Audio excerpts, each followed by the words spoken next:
Les Proverbes, chapitre 12. Celui qui aime la correction aime la science. Celui qui hait la réprimande est stupide. L'homme de bien obtient la faveur de l'Éternel, mais l'Éternel condamne celui qui est plein de malice. L'homme ne s'affermit pas par la méchanceté, mais la racine des justes ne sera point ébranlée.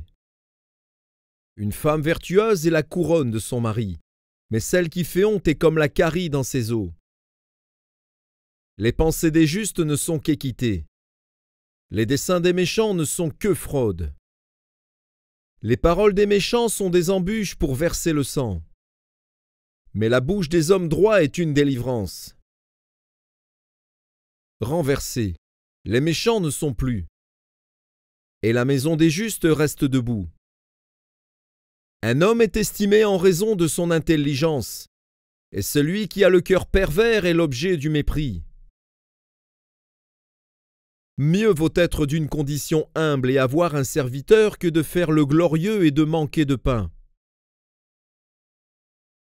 Le juste prend soin de son bétail, mais les entrailles des méchants sont cruelles. Celui qui cultive son champ est rassasié de pain, mais celui qui poursuit des choses vaines est dépourvu de sens. Le méchant convoite ce que prennent les méchants, mais la racine des justes donne du fruit.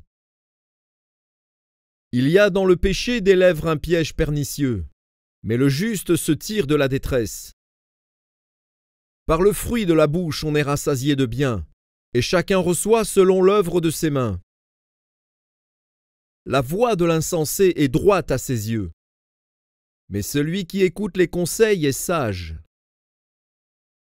L'insensé laisse voir à l'instant sa colère, mais celui qui cache un outrage est un homme prudent. Celui qui dit la vérité proclame la justice, et le faux témoin la tromperie. Tel qui parle légèrement blesse comme un glaive, mais la langue des sages apporte la guérison. La lèvre véridique est affermie pour toujours, mais la langue fausse ne subsiste qu'un instant.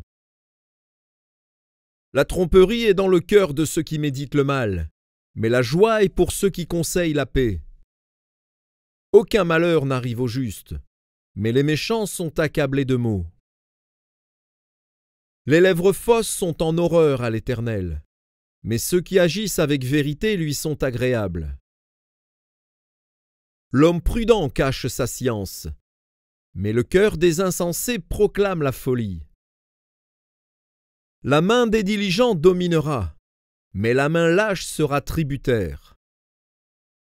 L'inquiétude dans le cœur de l'homme l'abat, mais une bonne parole le réjouit. Le juste montre à son ami la bonne voie, mais la voie des méchants les égare. Le paresseux ne rôtit pas son gibier, mais le précieux trésor d'un homme, c'est l'activité. La vie est dans le sentier de la justice, la mort n'est pas dans le chemin qu'elle trace.